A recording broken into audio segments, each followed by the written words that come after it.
Brought to you by Biz Analyst by Khata Book.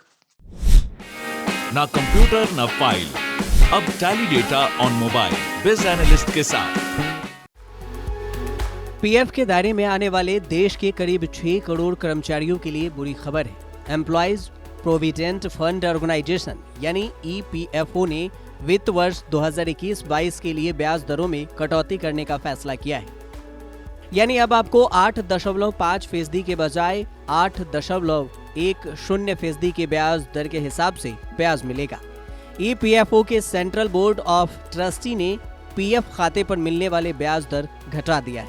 यह दर पिछले करीब 40 साल में सबसे कम है। 1977-78 में ईपीएफओ ने 8% का ब्याज दिया था, तो उसके बाद से यह 8.25% या उससे अधिक रही।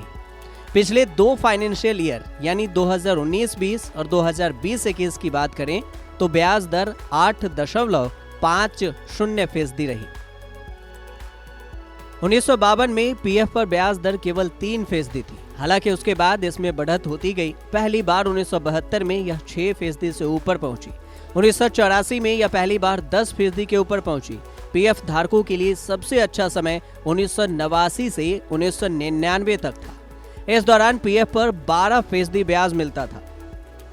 उसके बाद ब्याज दर में गिरावट आनी शुरू हो गई। 1999 के बाद ब्याज दर कभी भी 10% के करीब नहीं पहुंची। 2001 के बाद से यह 9.50% के नीचे रही। पिछले 7 सालों में यह 8.50% या उससे कम रही। अब तक में सबसे अधिक 12% ब्याज दर रही है। पिछले 2 फाइनेंशियल ईयर 2019-20 और 2020-21 की बात करें तो ब्याज दर 8.50 रही। 2018-19 में 8.65% रही। वहीं अगर अब तक के सबसे अधिक ब्याज दर की बात की जाए तो वह फाइनेंशियल ईयर 1989 से 2000 में रही। पीएफ की शुरुआत 1952 में हुई थी। 1952 से 1955 तक 3% के ब्याज दर रही। पीएफ में ब्याज दर के निर्णय के लिए सबसे पहले finance investment and audit committee की बैठक होती है। यह इस फाइनेंशियल ईयर में जमा हुए पैसों के बारे में हिसाब देती है। उसके बाद सीबीटी की बैठक होती है। सीबीटी के निर्णय के बाद वित्त मंत्रालय सहमति के बाद ब्याज दर पर लागू किया जाता है।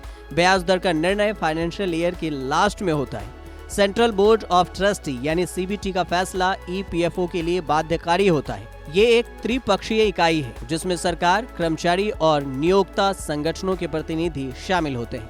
इसकी अध्यक्षता श्रम मंत्री करते हैं। हालांकि सीबीटी द्वारा तय की गई ब्याज दरों की अधिसूचना जारी करने से पहले वित्त मंत्रालय इसकी समीक्षा करता है। अधिसूचना जारी होने के बाद ब्याज की राशि ईपीएफओ सब्सक्राइबर के खाते में जमा कर दी जाती है। वित्त मंत्रालय लंबे समय से श्रम मंत्रालय के पीएफ जमा कर दिए जाने वाले ब्याज को कम करने के लिए कह रहा था। वित्त मंत्रालय का कहना है कि इस पर ब्याज दर को बाकी अन्य लघु बचत योजनाओं के बराबर लाया जाए।